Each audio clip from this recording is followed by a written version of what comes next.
இந்த மதரசாவினுடைய முதல்வர் அவர்களே,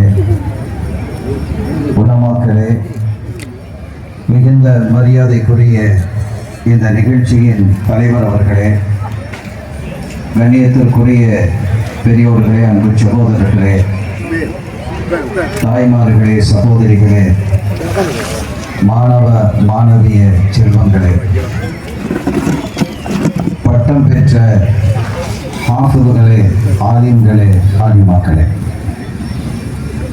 எல்லாம் உள்ள அல்லாஹுவின் பேரருளும் நபிகள் நாயகம் ஸல்லல்லாஹு அலைஹி வஸல்லம் அவர்களது நல்லாசியும் நம் அத்தனை பேர் மீதும் நிலவுமாக. அல்லாஹும் அவரது ரசூலும் எந்தெந்த காரியங்களை எடுத்து நடக்க வேண்டும் என்று நமக்கு கட்டளையிட்டுள்ளார்களோ அவை அனைத்தையும் எடுத்து நடக்கவும், எவைகளை தவிர்த்து நடக்க வேண்டும் என்று உத்தரவு பிறப்பித்துள்ளார்களோ அவை அனைத்தையும் தவிர்த்து நடக்கவும் ஆரம்பமாக எனக்கும் உங்களுக்கும் நான் வசியத்தை செய்து கொள்கிறேன். அல்லாஹ் தௌஃபீக் செய்வானாக. ஆமீன். அன்பின் பெருமக்களே, இங்கே அல்-ஜாமிஅத்துல் அரபிய்யா மஅஹதுல் கைராத் அரபு கல்லூரியின் இந்த நிகழ்விலே கலந்து கொண்டு உரை நிகழ்த்தக்கூடிய வாக்கியம் குறித்தமை வல்ல அல்லாஹ்விற்கு நான் நெஞ்சம் நிறைந்த நன்றிகளை காணிக்கையாக்கி எனது வார்த்தைகளை தொடக்கம் செய்கிறேன். அல்ஹம்துலில்லாஹ் வ ஷுக்ருலில்லாஹ். பட்டம் பெற்றிருக்கக்கூடிய இந்த பிள்ளைகளினுடைய வாழ்வை அல்லாஹ் வளமாக்குவானாக. எதற்காக அவர்கள் பட்டம் பெற்றார்களோ அதற்காகவே அவர்கள் வாழக்கூடியவர்களாகவும் அல்லாஹ் அவர்களை ஆக்கி வைப்பானாக. குறிப்பாக ஆலிம் சனது பெற்றிருக்கக்கூடிய இந்த உலமாக்கள் அவர்களுக்கான பணி என்ன என்பதை அல்லாஹும் அல்லாஹுவினுடைய திருத்தூதரும் எதை அவர்களுக்கு ஏவி இருக்கிறார்கள் என்பதை புரிந்து அந்த வழியில் இந்த சமூகத்திற்கு பங்கு பணியாற்ற வேண்டும். அதற்கான தௌஃபீக்கை அல்லாஹ் அவர்களுக்கு தந்தருள் பாலிப்பானாக. சங்கையான பெருமக்களே, இங்கு திரளாக கூடியிருக்கக்கூடிய உங்கள் மன்றில் இவர்கள் கற்ற கல்வியினுடைய தரம் எத்தகையது என்பதை நான் சுட்டுவதற்காக என்னுடைய உரையை நான் அமைத்துக் கொள்கிறேன். 3 பங்காக என்னுடைய உரையை நான் அமைத்திருக்க வேண்டும். ஆனால் அதற்கான அவகாசம் காலம் இல்லை என்பதால் ஒரு பகுதியை மாத்திரம் இங்கே சுருக்கமாக நான் முன்மொழிகிறேன். இங்கே இந்த மதரசாவை நடத்தக்கூடிய நிர்வாகிகள், இங்கே குழுமி இருக்கக்கூடிய நீங்கள், இந்த பிள்ளைகள் தங்களுடைய தலையில் சுமந்திருக்கக்கூடிய இந்த பொறுப்பு எத்தகையது, இவர்களுக்கான மரியாதை எத்தகையது என்பதை இந்த சமூகம் விளங்கிக் கொள்ள வேண்டும். இவர்களினுடைய வழிகாட்டுதலின் வழியாகத்தான், உலமாக்களினுடைய வழிகாட்டுதலில் தான் சமூகம் நிற்க வேண்டும். உலமாக்களினுடைய கட்டுப்பாட்டுக்குள் இந்த சமூகம் இருக்க வேண்டும். மாறாக உலமாக்களை தங்களுடைய கட்டுப்பாட்டுக்குள் கொண்டு வந்தால் இந்த சமுதாயத்திற்கு இழிவும் பின்னடைவும் இருக்கும். இதை நீங்கள் கவனத்தில் கொண்டு உலமாக்களை, அறிஞர்களை மேன்மைப்படுத்த வேண்டிய பொறுப்பு உங்களுக்கு உண்டு என்பதை சுட்டிக்காட்டும் வகையில் என்னுடைய உரை இன்ஷா அல்லாஹ் அமையும். அதுதான் யதார்த்தமும் கூட. ஹிஜ்ரி 77ஆம் ஆண்டு உமையாக்களினுடைய ஆட்சி நடந்து கொண்டிருக்கிறது. சுலைமான் இப்னு அப்துல் மலிக் இப்னு மர்வான் கலீஃபாவாக, அமீருல் மூமினீனாக திகழ்கிறார். விரிந்த பரந்த ஆட்சி, உலகத்திலேயே மிக விரிவான ஆட்சியை நடத்தியவர்கள் குலஃபாக்கள். அதை விரித்தால் இன்று ஃபஜ்ர் வரை பேசலாம். அவ்வளவு பெரிய வலிமையான ஆட்சியை கொண்டிருந்தது இஸ்லாமிய கிலாஃபத். இன்று இருக்கக்கூடிய UAE, இன்று இருக்கக்கூடிய ஈராக், இன்று இருக்கக்கூடிய பலஸ்தீன், திருடிக் கொண்ட Israel, Egypt, Jordan, Syria, Oman, எல்லா பகுதிகளும் சவுதி உட்பட அனைத்து பகுதிகளும் ஒரே தலைமையின் கீழ் இருந்தது என்று சொன்னால் அது ஆச்சரியம் இல்லையா? உலகத்தில் எவ்வளவு பெரிய ஆட்சியை எங்காவது பார்த்திருக்க முடியுமா? அவ்வளவு வலிமையான ஆட்சி. ரோம அரசு நடுங்கியது. கலீஃபா ஹாரூன் ரஷீதினுடைய தலைமையிலே ஆட்சி நடைபெற்ற பொழுது அன்றைய காலத்தினுடைய வல்லரசு என்று பீற்றப்பட்ட ரோம அரசும் கூட நடுங்கி போனது. அந்த ஆட்சியினுடைய தலைவராக, அரசராக, கலீஃபாவாக இருக்கக்கூடிய சுலைமான் இப்னு அப்துல் மலிக் ஹஜ்ஜுக்கு வருகிறார், தவாஃப் செய்கிறார். முடித்த பொழுது அங்கே இருக்கக்கூடிய பொறுப்பாளரை அழைத்து கேட்கிறார், ஐன ஸாஹிபுக்கும், அந்த பெரியவரை எங்கே என்று கேட்கிறார். وهو قائم يصلي, அதோ அந்த பகுதியிலே நின்று தொழுது கொண்டிருக்கிறார் என்று சுட்டுகிறார்கள்.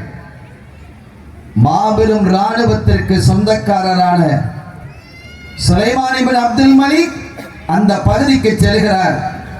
கருத்து இருந்த ஒரு மனிதர், அவலட்சணமான தோற்றத்தை உடைய ஒரு மனிதர், தொப்பியை தலையிலே ஒட்டிக் கொண்டிருக்கக்கூடிய அளவிற்கு அமைத்திருக்கக்கூடிய ஒரு மனிதர் நின்று தொழுது கொண்டிருக்கிறார். அவருக்கு பின்னால் வலப்புறத்திலும் இடப்புறத்திலும் பன்னூற்றுக்கணக்கான மக்கள் அமர்ந்து பார்த்துக் கொண்டிருக்கிறார்கள். மக்களோடு மக்களாக அவர் அமர்கிறார். யார்? சுலைமான் இப்னு அப்துல் மலிக் பேரரசர் அமர்கிறார். அவரோடு அவருடைய 2 இளம் மகன்களும் இருக்கிறார்கள், சந்திரனை போன்ற அழகு. தொழுது முடித்ததற்கு பிறகு அந்த பெரியவரை அணுகி மனாசிக், ஹஜ்ஜினுடைய சட்டதிட்டங்களை கேட்கிறார். என்னுடைய அருமை சமுதாயமே, இந்த தகவல்களை நீங்கள் சரியாக உள்வாங்க வேண்டும். நான் இதயத்தின் ஆழத்தில் இருந்து பேசுகிறேன். இந்த சமூகத்தில் ஒரு எழுச்சி ஏற்பட வேண்டும் என்பதற்காக, எழுச்சி மிக்கவர்களாக நீங்கள் வாழ வேண்டும், வீரமிக்கவர்களாக வளர வேண்டும், சத்தியத்தின் வழியிலே நிற்க வேண்டும். இந்த மண்ணில் மீண்டும் இஸ்லாம் உயிரோடு நிலைத்து நிற்க வேண்டும் என்ற உணர்வோடு நான் பேசுகிறேன். அப்போது மன்னர் கேட்கும் கேள்விகளுக்கெல்லாம் அவர் பதில் சொல்லுகிறார். பதில் சொல்லி முடிந்ததற்கு பிறகு அங்கிருந்து எழுந்து சை செய்வதற்காக மன்னர் செல்லுகிறார். அவரோடு அவருடைய மகன்களும் செல்லுகிறார்கள். ஒரு செய்தியை அறிவித்தார். லா யுஃப்தின் நாஸ ஃபீ ஹாதல் மகாமி, இந்த இடத்தில், இந்த மன்றில், இந்த புனித பூமியிலே நான் இப்போது பேசி வந்தேனே, இவரை தவிர யாரும் ஃபத்வா மார்க்க தீர்ப்பு கொடுக்க கூடாது என்று சொன்னார். அழகுமிக்க, அறிவுமிக்க அந்த 2 இளைஞர்களாக இருந்த அழகுமிக்க அந்த பிள்ளைகள் கலீஃபத்துல் முஸ்லிமீன். யார் இவர்? எதற்காக இப்படி நீங்கள் அவர்களிடத்திலே பணிந்து நிற்கிறீர்கள், ஏன் என்று நாங்கள் தெரிந்து கொள்ளலாமா என்று கேட்டபொழுது அவர் யார் தெரியுமா? யா புனை, நம்முடைய பணிவும் நம்முடைய கண்ணியமும் அவரிடத்தில் இருந்ததை நீங்கள் பார்த்தீர்கள். அவர்கள் யாரும் அல்ல, அத்தா இப்னு அபி ரபாஹ் ரலியல்லாஹு தஆலா, ஒரு தாபி. சையதுனா இப்னு அப்பாஸ் ரலியல்லாஹு தஆலா, சையதுனா இப்னு உமர் ரலியல்லாஹு தஆலா, சையதுனா இப்னு ஜுபைர் ரலியல்லாஹு தஆலா போன்ற மூத்த சஹாபிகளிடத்திலே கற்று தேர்ந்த மாபெரும் மேதை, மாபெரும் மேதை. அவருடைய அறிவுக்கு, அவர் கற்றிருக்கக்கூடிய அந்த பக்குவத்திற்கு ஈடாக, இணையாக இன்னொன்றை சொல்ல முடியாது. நம்முடைய அரசு அவருடைய இல்முக்கு, அவருடைய கல்விக்கு பணிகிறது. இதுதான் இங்கே செய்தி. எவ்வளவு பெரிய ஆட்சி அதிகாரம் அது! அந்த ஆட்சி அதிகாரம் எல்லாம் நீங்கள் கற்றிருக்கக்கூடிய அந்த கல்விக்கு முன்னால் பணிந்தது. நான் இப்படி பேசுவதற்கு காரணம் இன்று இந்த இல்மிற்கான மரியாதை இந்த சமூகத்தில் இருந்து குறைந்து வருகிறது. எப்போது குறைகிறதோ இந்த சமூகம் பின்தங்கிவிடும். சிறுபான்மையினர் என்ற இந்த நிலை மாறி பெரும்பான்மையினராக மாறக்கூடிய காலம் வெகு தூரத்தில் இல்லை. அதை இந்த சமூகம் கட்டி எழுப்ப வேண்டிய பொறுப்பில் இருக்கிறது. அதை நீங்கள் உணர வேண்டும். உங்களுடைய கௌரவம், தனிநபர் புகழ்ச்சி, இதிலிருந்தெல்லாம் விடுபட்டு அல்லாஹ்வினுடைய அடிமைகள் நாம், அவன் கற்று தந்திருக்கக்கூடிய இல்மை ஏற்றிருக்கக்கூடிய பேரறிஞர்கள் இவர்கள். இவர்களுக்கு பின்னால் நாம் அணி திரள வேண்டும் என்று நீங்கள் நினைப்பீர்களே, ஆனால் இந்த சமுதாயம் உன்னதமான இடத்தை அடையும். அத்தா இப்னு அபீ ரபாஹ் ரலியல்லாஹு தஆலா அன்ஹு அவர்களுடைய மகிமையை நான் பேசுவதாக இருந்தால் அது அறிவின் மகிமையை பேசுவது. ஒரு அறிவு அல்லது இல்மு கல்வியை, ஞானத்தை ஒரு தோற்றத்தில் நீங்கள் பார்க்க வேண்டும் என்றால் அதற்கு அத்தா இப்னு அபீ ரபாஹ் இந்த கல்வியினுடைய மகத்துவம் என்ன என்பதை சுட்டி காட்டுவதற்கான உரை இது. அன்பின் பெருமக்களே, பெரும்பாலும் இங்கே இருக்கக்கூடியவர்கள் நீங்கள் இமாமுல் ஆலம் அபூ ஹனீஃபா ரஹ்மத்துல்லாஹி அலைஹி அவர்களினுடைய மதுஹபை பின்பற்றுவீர்கள் என்று நான் நினைக்கிறேன். எல்லாம் ஹனஃபி மதுஹபா தான் இருக்கும் பெரும்பாலும். இமாமுல் ஆலம் இந்த சட்டத்துறைக்கு குர்ஆன் சட்ட வடிவிலே வரவில்லை, ஹதீஸ் சட்ட வடிவிலே வரவில்லை. சட்ட வடிவாக தந்தது இமாம்கள் தான். அதை விரித்து பேசுவதற்கான அவகாசம் இல்லை எனக்கு. இந்த சட்ட வடிவிலே கொண்டு வந்த மூத்த முதல் நபர் செய்தனா இமாமுல் ஆலம் அபூ ஹனீஃபா ரஹ்மத்துல்லாஹி அலைஹி அவர்கள். ஹஜ்ஜுக்கு வராங்க, ஹஜ்ஜ முடிக்கிறாங்க, மொட்டை அடிக்கிறதுக்கு ஹஜ்ஜாம் இடத்துல போறாங்க, நாசுமன் இடத்தில் செல்கிறார்கள். அப்படி போன போது அவங்க கேட்கிறாங்க, முடியறக்கணும், இதற்கு என்ன கூலி, என்ன விலை அப்படின்னு கேட்கிறாங்க. இப்ப நீங்க போனீங்கன்னா எல்லா இடத்துலயும் 5 ரியால் 10 ரியால் போட்டு வச்சிருப்பாங்க மொட்டை அடிக்கிறது. ஆனால் அந்த காலத்தில் அவர்கள் அப்படி கேட்ட போது இது ஒரு வணக்க வழிபாடு, இது பேரம் பேசுவதில் இடமில்லை. நீங்கள் அமருங்கள், மொட்டையடிங்கள், கொடுப்பதாக இருந்தால் கொடுங்கள், நீங்கள் விரும்பியதை கொடுங்கள், இல்லை என்றால் செல்லுங்கள். இமாம் சொல்றாங்க, ஹஜில்து, நான் வெட்கப்பட்டு போனேன் என்கிறார்கள். ஒரு ஹஜ்ஜாம் இடத்தில் நான் வெட்கப்பட்டு போனேன் என்கிறார்கள். நான் அமர்ந்தேன். அமர்ந்த போது அந்த ஹஜ்ஜாம் சொன்னார், இஸ்தக்பிலில் கிப்லா, கிப்லாவை நோக்கி அமருங்கள் என்றார்கள். வெட்கத்திற்கு மேல் வெட்கம் என்னை சூழ்ந்தது. நான் அப்படியே கிப்லாவை முன்னோக்கி அமர்ந்து என்னுடைய தலையை கொடுத்தேன். அவங்க சொன்னாங்க, என்ன இடது பக்கத்தை தர்றீங்க, வலது பக்கத்திலிருந்து ஸ்டார்ட் பண்ணணும் இல்லையா, ஐமன் வலது பக்கத்தை தாருங்கள் என்றார்கள். நான் திகைத்து போனேன். இவர் ஹஜ்ஜாமா அல்லது ஆலிமா, யார் இவர்? எனக்கு ஆச்சரியமாக இருந்தது. இந்த சமூகத்திலே இமாம் ஷாஃபி சொல்லுவார்கள், சட்ட நுணுக்கங்களை சொல்வதாக இருந்தால் இமாமுல் ஆலம் அபூ ஹனீஃபா ரஹ்மத்துல்லாஹி அவர்களினுடைய கலையை தொடாமல் தொட முடியாது, சொல்ல முடியாது என்பார்கள். அப்படிப்பட்ட மாபெரும் வித்தகர் அப்துல்லாஹி இப்னு முபாரக் ரலியல்லாஹு தஆலா என்ற பேரறிஞர். இந்த அறிஞர்களினுடைய வரலாறு, அவர்கள் இந்த சமூகத்துக்கு ஆற்றி இருக்கக்கூடிய தொண்டு பணிகள், இவைகள் எல்லாம் நம்முடைய சமூகத்திற்கு சொல்லிக் கொடுக்கணும், நம்முடைய பிள்ளைகளுக்கு கற்றுக் கொடுக்கணும். சகோதரர்களே, நம்முடைய பிள்ளைகள் எங்கோ சென்று கொண்டிருக்கிறார்கள், யாருக்கு பின்னாலோ செல்லுகிறார்கள், பஸ்ஸுக்கு பின்னாலும் செல்லுகிறார்கள், விசிலுக்கு பின்னாலும் செல்லுகிறார்கள். என்ன ஆச்சரியம் அது! அப்படி செல்வதற்கான என்ன காரணம் எது? ஆச்சரியமாக இருக்கிறது. நம் பிள்ளைகளை மடைமாற்றம் செய்யப்படுகிறது. நம்முடைய இளைய சமுதாயம் வேறொரு பாதையை நோக்கி செல்வதற்கான சதித்திட்டங்கள் வெடிக்கப்படுகிறது. இதிலிருந்து இந்த சமுதாயத்தை பாதுகாத்து பண்பான வழியிலே நடப்பதற்கான வழிவகைகளை செய்ய வேண்டிய பெருமக்களினுடைய முதல் அணியில் இருப்பவர்கள் உலமாக்கள், இரண்டாவது உமராக்கள், நிர்வாகிகள், மஹல்லாவினுடைய பொறுப்பாளர்கள், மஸ்ஜிதுகளினுடைய பொறுப்பாளர்கள்.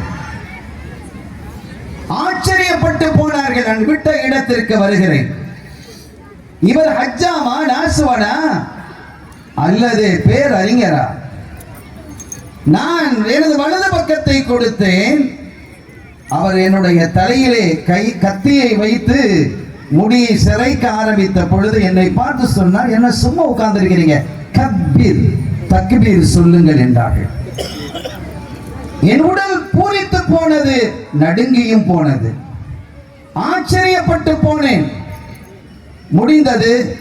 நான் என் கையிலே இருந்ததை கொடுத்தேன், பரக்கத்தாக கொடுத்து விட்டு எழுந்து போனேன். ஐயா துரி, எங்க போறீங்க? அவர் கேட்கிறார், எங்க போறீங்க? நான் என்னுடைய கூடாரத்துக்கு போறேன். சொல்லி ரக்காத்தை நீ சும்மா வீர்கள், 2 ரக்காத்து தொழுதுட்டு போங்க. நான் கேட்டேன், இதெல்லாம் எப்படி உங்களுக்கு தெரிகிறது? இவ்வளவு துல்லியமாக ஒவ்வொரு விஷயத்தையும் நீங்கள் குறிப்பிடுகிறீர்களே, பேர் ஆச்சரியமாக இருக்கிறது என்று சொன்ன பொழுது அவர்கள் சொன்னார்கள், இந்த மண்ணில் தான் அதா இப்னு அபி ரபாஹ் இருக்கிறார்கள் என்று. உலமாக்களே, நான் சொல்வது உங்களுக்கு புரியும். நீங்கள் இருக்கும் இடத்தில் மக்கள் அப்படி தீனை பேச வேண்டும்.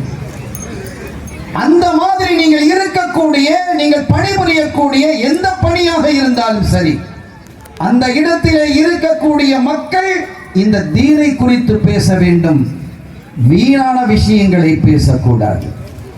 அதிலிருந்து இளைஞர் சமூகத்தை, குறிப்பாக இளைஞர் சமூகத்தையும் பெண் சமூகத்தையும் மீட்டி எடுக்க வேண்டும். ரீல்ஸ்கள் போடக்கூடிய பெண்களுக்கு மத்தியில் இன்று தீனை கற்றிருக்கக்கூடிய அருமை மகளிர் செல்வங்கள், அவர்களுக்கான பங்களிப்பை இந்த சமூகத்திற்கு நீங்கள் தர வேண்டும். இது எங்களினுடைய உரிமை என்று சொல்லி இந்த தீனை அசிங்கப்படுத்தக்கூடிய ரீல்ஸ் கேர்ள்களுக்கு மத்தியில் நீங்கள் இந்த தீனினுடைய செம்மையான பெண்ணாக நீங்கள் வாழ்ந்து காட்ட வேண்டும். அப்படி நீங்கள் செய்வதுதான் இந்த மதரசாவில் நீங்கள் கற்றதற்கான நன்றியின் வெளிப்பாடு. உங்கள் பணிகள் தூய்மையானதாக இருக்க வேண்டும்.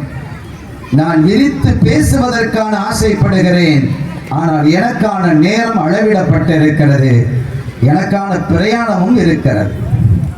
சங்கையான பெருமக்களே, அடுத்து நான் சொல்லுவேன் இந்த உலமாக்களை பார்த்து. இந்த உலமாக்கள்னா இவங்களை வச்சுட்டு நம்ம பேசணும், எனக்கும் தான், எல்லா உலமாக்களுக்கும் தான். கல்யாண வீட்டில் வாழ்த்துறை வழங்குவோம். மாப்பிள்ளை பெண்ணுக்காக வழங்கக்கூடிய அந்த வாழ்த்துறைகள் அவர்களுக்கானது மாத்திரம் அல்ல, வந்திருக்கும் எல்லோருக்கும் தான். அதுபோன்றுதான் எல்லா உலமாக்களுக்கானது. நீங்கள் கற்றிருக்கக்கூடிய இந்த கல்வியை எப்படி உங்களுடைய கரத்தில் வந்தது தெரியுமா? இதற்கான சேவைகள், அர்ப்பணிப்புகள், அறப்பணிகள் எத்தகையது என்பதை இந்த சமூகம் பார்த்தால் ஆச்சரியப்பட்டு போகும். ஒரு தகவலை எடுத்து சொல்வதற்கு இன்றைக்கு பல்வேறு வழிகள் இருக்கிறது.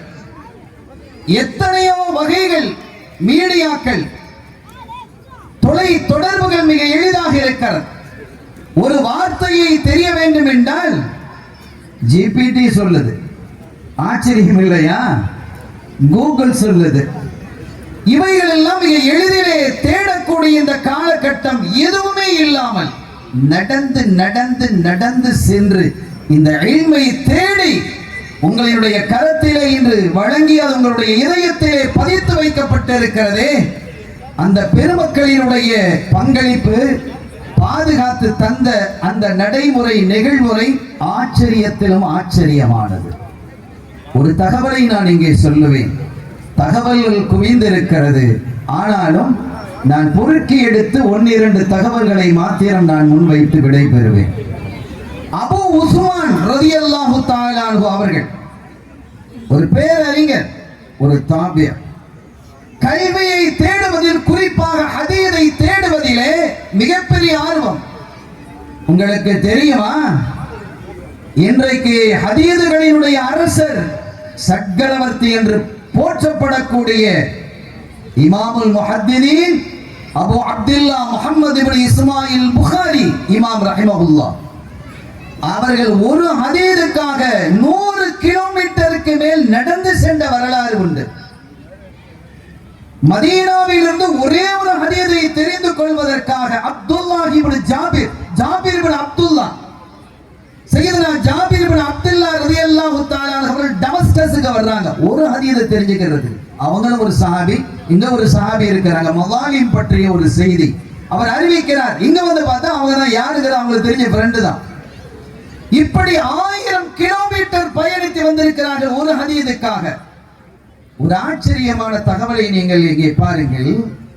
அபூ உஸ்மான் ஒரு ரலியல்லாஹு தஆலா ஒரு முஹத்திஸ், ஒரு தாபி, அவங்களுக்கு ஒரு ஹதீஸ் கிடைக்கிறது.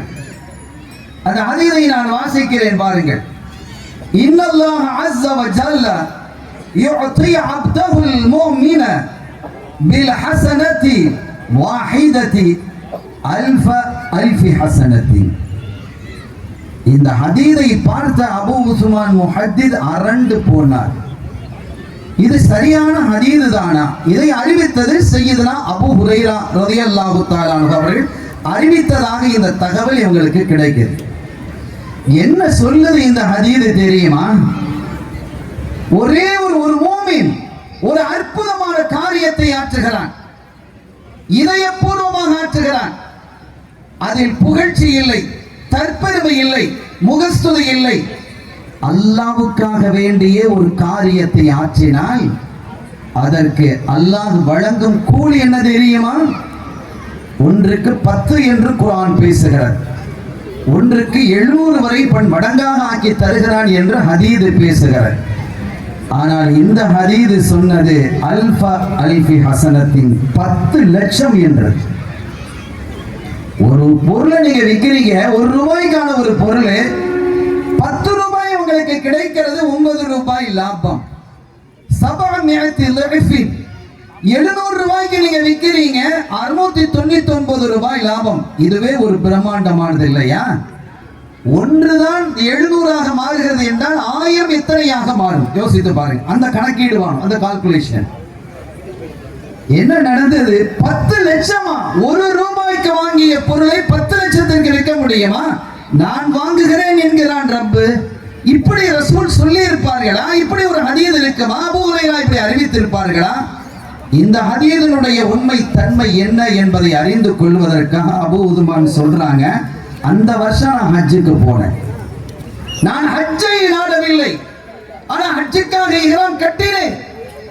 அதற்கு முன்பு நான் ஹஜ் செய்திருக்கிறேன். ஆனால் இந்த முறை நான் ஹஜ்ஜுக்காக போனது இந்த ஒரே ஒரு ஹதீஸை தெரிந்து கொள்வதற்காக. ஏன் தெரியுமா? ஹஜ்ஜுடைய காலங்களில் சஹாபிகள் எந்த பகுதியில் இருந்தாலும் ஹஜ்ஜுக்கு வந்துருவாங்க. காரணம் என்ன என்றால், ஹஜ் என்பது ஒரு நோக்கமாக இருந்தாலும் அதைவிட முக்கிய நோக்கம் எது தெரியுமா? மக்களுக்கு கற்றுக் கொடுப்பது. அன்னைக்கு அதுதான் வழியா இருந்தது. எல்லா நாட்டு மக்களும் வந்து சந்திக்கிறதுக்கு ஒரே இடம் ஹஜ் மாத்திரம் தான், வேற என்ன இருக்கு? இன்னைக்கு அப்படி இல்லை. எல்லாம் வாட்ஸ்அப், இன்ஸ்டாகிராம் எல்லாம் மூலம் சொல்லிடலாம்.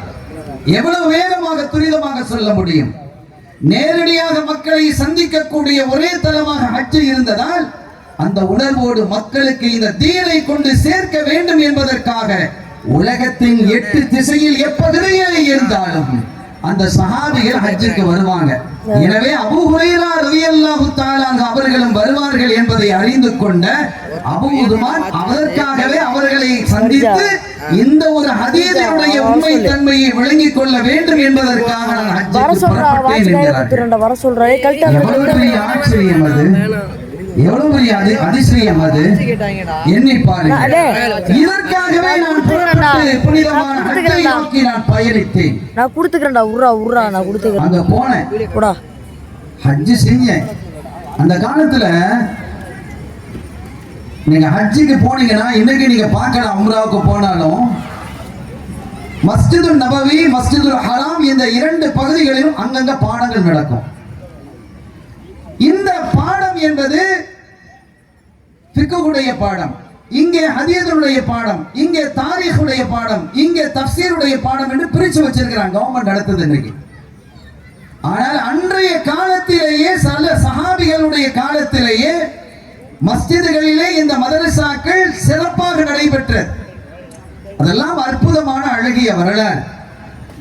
மஸ்ஜிதுகள் என்பது தொழுவதற்காக மாத்திரம் அல்ல, அது நீதிமன்றங்களாக இருந்தது, எல்கேஜிகளாக இருந்தது, பால்வாடிகளாகவும் இருந்தது, ஸ்கூலாக இருந்தது, எலிமெண்டரி ஸ்கூலாக இருந்தது, ஹையர் செகண்டரி ஸ்கூலாக இருந்தது, காலேஜாக இருந்தது, யூனிவர்சிட்டியாக இருந்தது. இல்லையா? அத்தகைய பல்கலைக்கழகத்தில் பயின்ற பெருமக்கள் தான் சஹாபிகள். சின்ன வயதிலிருந்து படித்த அந்த சஹாபிகளினுடைய வரலாறுகள் ஆச்சரியமானது. அவர்களுடைய தியாகங்கள் எல்லாம் அற்புதமானது. அதனால் தான் அல்லாஹ் சொன்னான், ரலியல்லாஹு அன்ஹும், ஒரு மனிதனுக்கு, ஒரு மூமினுக்கு மிகப்பெரியது எது? நரகத்தை விட்டு பாதுகாப்பு, சொர்க்கத்திலே நுழைவது. இதையும் தாண்டிய ஒரு பாக்கியம் அல்லாஹுவினுடைய பொருத்தம். அந்த பொருத்தத்தை அல்லாஹ் நம் அத்தனை பேருக்கும் தந்தருள் பாலிப்பானாக. அருமையானவர்களே, ஆமீனை விரைந்து சொல்லுங்கள். ஏன்னா இது சம்பந்தமான ஹதீது நிறைய இருக்கு, நம்ம சப்தமாகவும் சொல்ல வேண்டும். ஏன்னா வழிகாட்டுவது எங்களுடைய பொறுப்பு என்பதால் நான் குறிப்பிடுகிறேன். அருமையானவர்களே, அப்படிப்பட்ட மஸ்ஜிதிலே எல்லா துறைகளையும் ஸல்லல்லாஹு அலைஹி வஸல்லம் அவர்கள் கொண்டு வந்தார்கள். உங்களுக்கு தெரியுமா? மஸ்ஜிதுன் நபவிக்கு பக்கத்திலே ருவைதத்துல் அஸ்லமியா என்ற ஒரு பெண் நர்ஸாக இருந்தான். ஸல்லல்லாஹு அலைஹி வஸல்லம் அவங்களுக்கு ஒரு கிளினிக் வைக்கிறதுக்கு இடமளித்து கொடுத்தாங்க, அனுமதித்தார்கள். வரலாறை நீங்கள் படித்திருக்கலாம், தெரியவில்லை என்றால் தெரிந்து கொள்ளுங்கள். யுத்த களங்களிலே புண்பட்ட காயப்பட்டவர்களுக்கெல்லாம் ருவைதத்துல் அஸ்லமியா நீங்கள் மருத்துவம் செய்யுங்கள் என்றார்கள் ஸல்லல்லாஹு அலைஹி வஸல்லம். பல ஹதீஸ் கிரந்தங்களில் இடம்பெற்றிருக்கிறது.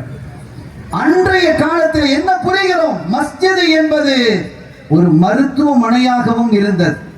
சையதுனா முஆத் ரலியல்லாஹு தஆலா அன்ஹு, ஸஅத் ரலியல்லாஹு தஆலா அன்ஹு அவர்கள் அகல் யுத்தத்திலே மிகப்பெரிய காயப்பட்ட பொழுது அவர்களுக்கான மருத்துவம் பார்க்கக்கூடிய பொறுப்பை ருவைதா நீங்கள் செய்யுங்கள் என்றார்கள். மஸ்ஜித் நபவிக்கு பக்கத்திலேயே ஒரு கிளினிக் அமைத்து கொடுத்தார்கள். நாம் எப்படி பார்க்கிறோம் இந்த மார்க்கத்தை? ஸல்லல்லாஹு அலைஹி வஸல்லம் அவர்களை, சஹாபிகளை, நம்முடைய பார்வைகளை மாற்ற வேண்டும், நம் சிந்தைகளை தூய்மைப்படுத்த வேண்டும், நம்முடைய இதயத்தை பரிசுத்தப்படுத்த வேண்டும், நான் என்ற அகங்காரத்தை உடைக்க வேண்டும். உலமாக்கள் தான் நம்முடைய ராஜாக்கள் என்ற எண்ணங்கள் நம்முடைய எண்ணங்களில், இதயங்களில் ஓங்கி நிற்க வேண்டும். அபூ உஸ்மான் மக்காவுக்கு வருகிறார்கள். அங்கங்கே குழு குழுவாக அமர்ந்து பாடம் நடத்தப்படுகிறது. அபூ ஹுரைரா எப்படியும் வந்திருப்பார்கள் என்று தேடி பார்த்தார்கள். ஒரு இடத்தில் அபூ ஹுரைரா ரலியல்லாஹு தஆலா அவர்களை கண்டுபிடித்தார்கள். பிடிச்சிட்டாங்க, போனாங்க. ஏன்னா இவங்களுடைய எண்ணம் எல்லாம் எப்படி இருக்குது? ஒருபோதும் 1க்கு 10, 10க்கு 1க்கு 100, 1க்கு 700, 1000, 10,000 வச்சுக்கோங்களேன், 10 லட்சமா? இதை அங்கீகரிக்க முடியல. அபூ உஸ்மான் இப்படி அபூ ஹுரைரா அறிவித்திருக்க மாட்டார்கள், ஸல்லல்லாஹு சொல்லியிருக்க மாட்டாங்க அப்படின்னு அவங்க நம்பினாங்க. ஏன்னா அல்லாஹ்வின் தரப்பிலிருந்து தரப்படக்கூடிய அந்த பரிசுகள் என்பது சாதாரணமானதாக இருக்காது. இதை விவரிப்பதற்கு நேரமில்லை. அழகான செய்திகள். அருமையான பெருமக்களே, அபூ ஹுரைரா ரலியல்லாஹு தஆலா அவர்களை அன்பித்து, யா சாஹிப ரசூலில்லாஹ், ஒரு செய்தியை நான் நீங்கள் அறிவித்ததாக கேட்டேன், அது சரியா? இன்னல்லாஹ அஸ்ஸ வ ஜல்ல யுஅதி அப்தஹுல் முஃமின பில் ஹஸனத்தில் வாஹிதா அல்ஃபி ஹஸனத்தின். ஒரு முஃமின் தூய்மையான, நேர்மையான, வர சொல்லு, பரிசுத்தமான காரியத்தை, ஒரு காரியத்தை ஆற்றியதற்கு 10 லட்சம் நன்மைகளை அல்லாஹ் வழங்குகிறான் என்று ஸல்லல்லாஹு அலைஹி வஸல்லம் சொன்னதாக நீங்கள் அறிவித்திருக்கிறதாக எனக்கு தகவல். இந்த உண்மை தன்மையை தெரிந்து கொள்வதற்காகவே நான் மட்டும் இல்ல, சமீரன் கேளு, நிறைய பேர் இருக்காங்க, பேரு சமீரன் லிஸ்ட் இருக்கு. சொன்னார்கள், நான் அப்படி சொல்லவில்லை, நான் அப்படி சொல்லல. அப்ப இவங்க நினைச்சாங்க நாம நினைச்சது சரியா இல்லையா? நாம் நினைத்தது சரி, இப்படி ஒரு ஹதீஸ் இருப்பதற்கான வாய்ப்பு இல்லை என்று கருதினார்கள். நான் இப்படி சொல்லவில்லை, ஆனால் இந்த ஹதீஸை நான் அறிவித்தேன், ஆனா இப்படி அறிவிக்கல. அப்ப எப்படி அறிவிச்சீங்க அப்படின்னு சொல்லும் பொழுது, நான் அல்ஃப் அல்ஃப் என்று சொல்லல. அல்ஃப் அல்ஃப்னா 10 லட்சம், அல்ஃபை அல்ஃப் என்று சொன்னேன், 20 லட்சம் என்று சொன்னேன் என்றார்கள். அபூ உஸ்மானுக்கு எப்படி, நமக்கு இப்ப எப்படி இருக்கு? சரி, அபூ உஸ்மான் எப்படி இருந்திருப்பாங்க? 10 லட்சமே மிகப்பெரியது என்று வரும் பொழுது அவருடைய கண்கள் எல்லாம் உயர்ந்து விட்டது. அப்படி திகைத்து போனார்கள். அல்ஃபை அல்ஃப் ஹஸனத், என்னன்னா ஒரு ஏ விடுபட்டிருக்கு, அவ்வளவுதான். அல்ஃப் அல்ஃப் என்பதற்கும் அல்ஃபை அல்ஃப் என்பதற்கும் இடையிலே ஒரு ஏ எழுத்து விழுந்திருக்கிறது. அது 10 லட்சத்தை குறைச்சிருச்சு. உங்களுக்கு அறிவித்தவர் அல்ஃப் அல்ஃப் என்று தெரியாமல் சொல்லிவிட்டார். அல்ஃப் அல்ஃப் அல்ல, அல்ஃபை அல்ஃப். ஒரு ஏ வச்சுக்கிடணும், 20 லட்சம் என்று திகைத்து விட்டு சும்ம தலா வயின் தகு ஹஸனத்தை யுதாஇஃபஹா வயுத்தி மின் லதுன்ஹு அஜ்ரன் அஸீமா.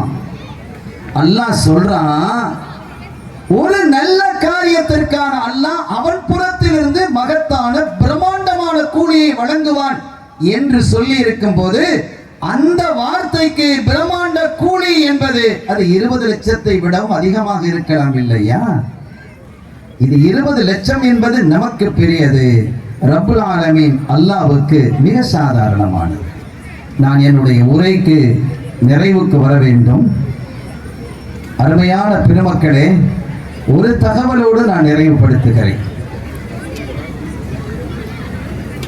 சையதுனா இமாம் அஹ்மத் இப்னு ஹம்பல் ரஹிமஹுல்லாஹ் ஒரு ஆச்சரியமான ஹம்பலி மதம் சொல்றோம்ல, ரொம்ப பேணுதல் மிக்க மதம். பிற மதகபுகளிலே சுன்னத்து இருந்தா அவங்க மதகுல ஃபர்துன்னு இருக்கும், மக்ரூஹ் இருந்தா அவங்க இடத்துல ஹராம் இருக்கும். அவ்வளவு பேணுதல் மிக்கவர்கள். ஓதுல் ஆலம் முஹியுத்தீன் அப்துல் காதிர் ஜீலானி ரலியல்லாஹு தஆலா அன்ஹு அவர்கள் கூட ஷாஃபிஈ மதஹபை பின்பற்றியவர்கள். அதை விடுத்து அஹ்மத் இப்னு ஹம்பல் ரஹ்மத்துல்லாஹி மதஹபை பின்பற்ற போனாங்க. அதற்கான நீண்ட வரலாறும் காரணங்கள் உண்டு. ஒன்று, அவர்களுக்கு அது பேணுதல். ஆனா நம்ம மதஹப்ல நமக்கு இன்னும் லேசா ஏதாவது இருக்கா நாம தேடுறோம். ஆனா அவங்க கடினத்தை தேடி அதை என்ன செய்தார்கள்? பேணுதலை பெற்றுக் கொண்டவர்கள், ஒரு சூஃபியாக வாழ்ந்தவர்கள். இந்த வையத்தில் அருமையான முஸ்னத் அஹ்மத் என்ற மாபெரும் ஹதீஸ் தொகுப்பை வழங்கியவர்கள். அந்த காலத்திலே ஒரு கொள்கை குழப்பம் இருந்தது. குர்ஆன் படைக்கப்பட்டதா மஹ்லூக்கா கைர் மஹ்லூக்கா என்ற பிரச்சனை இருந்தது. அப்படி பிரச்சனையை துவக்கியவர்கள் முஅத்தஸிலா என்ற கொள்கையுடையவர்கள். ஒரு பெரிய பிரச்சனை, அடிபடி தகராறு, சண்டை, வம்பு, வழக்கு எல்லாம் நடந்தது. நம்முடைய சுன்னத்துல் ஜமாத்துடைய கொள்கையின் பிரகாரம் குர்ஆன் படைக்கப்பட்டது அல்ல, கலாமுல்லாஹ். அது சையதுல் கலாம், கலாமு சையத், சையதுல் கலாம், பேச்சுகளுக்கு தலைமை. கலாமு சையத், தலைவனுடைய பேச்சு. அது படைக்கப்பட்டது அல்ல, மஹ்லூக் அல்ல. அது அத்தகைய குர்ஆனை படைக்கப்பட்டது என்பது அடிப்படைக்கு மாற்றமானது. இந்த சமயத்திலே நம்முடைய இமாம் ஹம்பல் இமாம் சொல்றோம் இல்லை, அவங்களுடைய அசல் பெயர் அஹ்மத், அவங்க வாப்பா பேர் அத்தா பேர் ஹம்பல். அவங்க வாப்பா பேராலையும் அவங்க அத்தா பேராலையும் அழைக்கப்பட்டாங்க. அஹ்மத் இப்னு ஹம்பல் ரஹிமஹுல்லாஹ் அவங்க சொன்னாங்க, இது கிடையாது, குர்ஆன் படைக்கப்பட்டது அல்ல, கைரு மஹ்லூக் அப்படின்னா. அரசு ரொம்ப பெரிய பிரச்சனை பண்ணியது. அவங்க மாத்திரம் இந்த கொள்கையை ஏத்துக்கிட்டா பல லட்சம் பேர் ஏத்துக்கிடுவான். அப்படி ஒன்று இருந்தது. வரலாற்றிலே மிக அதிகமான மக்கள் ஜனாசாவிலே கலந்து கொண்டது அவர்களுடைய ஜனாசாவில் 6 லட்சம் பேர் கலந்து கொண்டார்கள். ஜனாசாவிலே 6 லட்சம் மக்கள் திரண்டார்கள். எவ்வளவு பெரிய சூஃபியாக இருப்பார்கள். அவர்களுடைய வாழ்க்கை எல்லாம் அவர்களை குறித்து குறிப்பெல்லாம் சொல்லணும்னு நினைக்கிறேன். நேரம் தேங்காய் சொன்ன மாதிரி நேரம் இடம் தரலங்கிற மாதிரி. அருமையானவர்களே, ஒரு கட்டத்தில் சிறைபிடிக்கப்பட்டு திரும்ப திரும்ப அவர்கள் தண்டிக்கப்பட்டு கடைசியாக அவர்களுக்கு தூக்கு தண்டனை விதிக்கப்பட்டது. தூக்கு தண்டனை தலைவெட்டுறதுதான். ஒரு இதே போன்ற ஒரு மேடை, மக்கள் குழுமி இருக்கிறார்கள். கடைசியான வாய்ப்பு, அவர்களை நிறுத்தப்பட்டு இருக்கிறார். நம்முடைய இமாம்கள் பட்ட கஷ்டங்கள், இந்த இல்மை இங்கே கொண்டு வந்து சேர்ப்பதற்காக, இந்த அவனியாபுரத்திலே கொண்டு வந்து சேர்ப்பதற்காக எத்தனை சிரமங்களை அவர்கள் பட்டிருப்பார்கள். யோசித்து பார்க்கணும். அவங்கெல்லாம் இல்லைன்னா இந்த இதீன் இல்லை, இந்த நிகழ்வு இல்லை, நாம் இல்லை, இந்த மஸ்ஜித் இல்லை, இந்த மார்க்கம் இல்லை. அவர்கள் மார்க்கத்தினுடைய தூண்கள், பணியாளர்கள், குத்தாமுத்தீன். அவர்களிடத்தில் கடைசியாக கேட்கப்பட்டது, என்ன சொல்கிறீர்கள், உங்களுடைய கருத்து என்ன? நான் என்ன சொன்னேனோ அதுதான் இப்போது. பலமுறை சாட்டையால் அடிக்கப்பட்டார்கள். கடைசியாக மன்னரும் வந்திருக்கிறார். ஒரு கிளர்ச்சி எழுந்து விடுமோ, புரட்சி பிறந்து விடுமோ என்று பயந்து முழுமையான இராணுவம் நிறுத்தப்பட்டு இருக்கிறது.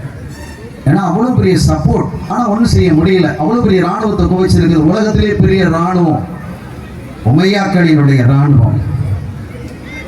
இப்ப கேட்கப்பட்டது, குர்ஆன் படைக்கப்பட்டதா இல்லையா? இல்லை. மன்னர் சொன்னார் தலையை வெட்டிடு அப்படின்ட்டாங்க. வெட்டுறதுக்கு முன்னால அந்த காலத்துல கேட்பாங்க, இன்னைக்கு இருக்குது, கடைசி ஆசை ஏதாவது இருக்கா அப்படின்னு. உங்களுக்கு ஏதாவது கடைசி ஆசை இருக்கிறதா? எனக்கும் ஒரு ஆசை இருக்கிறது. என்னன்னு தெரிஞ்சுக்கிடலாமா? ஒரு கடைசி ஆசை என்ன என்று தெரியலாமா? தெரிஞ்சுக்கிடலாம். என்ன? கூட்டத்தில் இருக்கக்கூடிய ஒரு நபரை பார்த்து இவரோட நான் பேசணும், இதுதான் என் ஆசை. ஆச்சரியப்பட்டு இவ்வளவுதானே, அவ்வளவுதான். அவர் கூப்பிட்டாங்க, மேல வந்தாங்க. என்ன கேட்டாங்க தெரியுமா? நீங்கள் இமாம் ஷாஃபியுடைய மாணவர் தானே? ஆமாம், நானும் இமாம் ஷாஃபியுடைய மாணவர். ஒரு முறை நான் அவர்களிடத்திலே பார்த்திருக்கிறேன். மஸ்ஹுல் ஹுஃபை, ஷூக்கு மஸ்ஹு செய்கிறது. கழட்ட முடியாத ஷூ அந்த காலத்தில் இருக்கும். அது தனி சட்டம் உலமாக்கள் சொல்லுவார்கள். ஃபிக்ஹில் அது இருக்கிறது, சட்ட துறையில் அது இருக்கிறது. அதிலே மஸ்ஹு செய்கிறது. கழட்ட முடியாதுன்னு சொன்னா காலை கழுவ இயலாது. காலை உது செய்யும் போது காலை கழுவ முடியாம அந்த ஷூக்கள் இருக்கும். அந்த ஷூக்களுடைய தன்மை என்னெல்லாம் ஃபுகஹாக்கள் பேசுவார்கள், சட்ட நிபுணர்கள். அதுக்கு மேலேயே மஸ்ஹு செய்யலாம். அந்த மஸ்ஹு செய்யறதை பற்றி ஒரு ஹதீஸை அவர்கள் அறிவித்து சட்டம் சொன்னார்கள். அது உங்களுக்கு ஞாபகம் இருக்கிறதா? ஆமாம், ஞாபகம் இருக்கிறது. என்னன்னு கேட்டாங்க. அதை தெரியுதுதான் எனக்கு ஆசை. தூக்கு கயிறை முத்தமிடக்கூடிய நேரத்திலும் கூட இந்த தீனினுடைய சட்டத்தை விளங்கிக் கொள்ள வேண்டும் என்று நினைத்தவர்கள். அந்த வந்தவர் அந்த ஹதீஸையும் சட்டத்தையும் சொன்ன போது, அல்ஹம்துலில்லாஹ், ரொம்ப நாளாக இருந்த என்னுடைய தேட்டம் நிறைவுற்றது. உங்களினுடைய பணியை நீங்கள் செய்யலாம், என் கழுத்தை கொய்யலாம் என்றார்கள். அரசன் அரண்டு போனான். இப்போது வெட்ட வேண்டாம், அது வேறு விதமாக முடிந்துவிடும். அவனும் அரண்டு போய், மன்னர் சிறையிலே மீண்டும் அவரை அடையுங்கள் என்றார்கள். நான் நிறைவுபடுத்துகிறேன். இப்படி பக்குவமாக, உறுதியாக, வலிமையாக, ஈமானியத்தோடு வந்து சேர்ந்த இல்மைதான் இந்த இளவல்கள் தங்களுடைய இதயத்தில் கொண்டிருக்கிறார்கள். உங்களை பார்த்து நான் சொல்வேன், உங்கள் வாழ்வியல் வளமானதாக இருக்க வேண்டும், ஹதீஸோடு ஒன்றியதாக இருக்க வேண்டும், தீனான வாழ்க்கையாக இருக்க வேண்டும், குர்ஆனோடு ஒன்றியதாக இருக்க வேண்டும். அதன்பால் இந்த மக்கள் ஈர்க்கப்பட வேண்டும். பக்குவமாக இந்த மக்களுக்கு சொல்லி நீங்கள் எங்கு சென்றாலும் அந்த மக்களை உங்கள் தரப்பில் என்றால் தீனை நோக்கி நீங்கள் அழைப்பு விடுக்க வேண்டும். அதன் மூலமாக இந்த சமூகத்தில் ஒரு மாற்றத்தையும் எழுச்சியையும் ஏற்படுத்த வேண்டும். அதற்கான தௌஃபீக்கை அல்லாஹ் உங்களுக்கு தந்தருள் பாலிப்பானாக. இந்த ஹாஃபிதுகளினுடைய மனனத்தை அல்லாஹ் மேலும் உறுதிப்படுத்துவானாக. நம்முடைய அன்பு செல்வங்கள் மகளிர்களாக ஆலிமா சனதை பெற்றிருக்கக்கூடிய அந்த பெண்மக்கள் தங்களுடைய குடும்பத்தையும் சுற்று வட்டாரத்தையும் சுற்றிலே இருக்கக்கூடிய பெண்களையும் தீனியத்தான பெண்களாக மாற்றுவார்களாக. அதற்கான தௌஃபீக்கை அல்லாஹ் தந்தருள் பாலிப்பானாக. இந்த மஜ்லிஸை கபூல் செய்வானாக. இந்த மதரசாவை மென்மேலும் வளர்ச்சி அடைய செய்வானாக. இங்கிருந்து பல்லாயிரம் உலமாக்கள், ஹாஃபிதுகள், ஆலிமாக்கள் வெளியாகக்கூடிய பாக்கியத்தை அல்லாஹ் தந்தருள் பாலிப்பானாக. நம் எல்லோரையும் மன்னித்து பொருந்திக் கொள்வானாக. பிஹக்கி ஹபீபிஹி ஸல்லல்லாஹு அலைஹி வஸல்லம். எல்லாம் வல்ல அல்லாஹ்வின் அருளையும் ஸல்லல்லாஹு அலைஹி வஸல்லம் அவர்களது ஷஃபாஅத்தையும் பெறுவோமாக. வாய்ப்பளித்தமைக்கு நன்றி. வஆகிரு தஅவானா அல்ஹம்துலில்லாஹி ரப்பில் ஆலமீன். வஸ்ஸலாமு அலைக்கும் வரஹ்மத்துல்லாஹி வபரகாத்துஹு.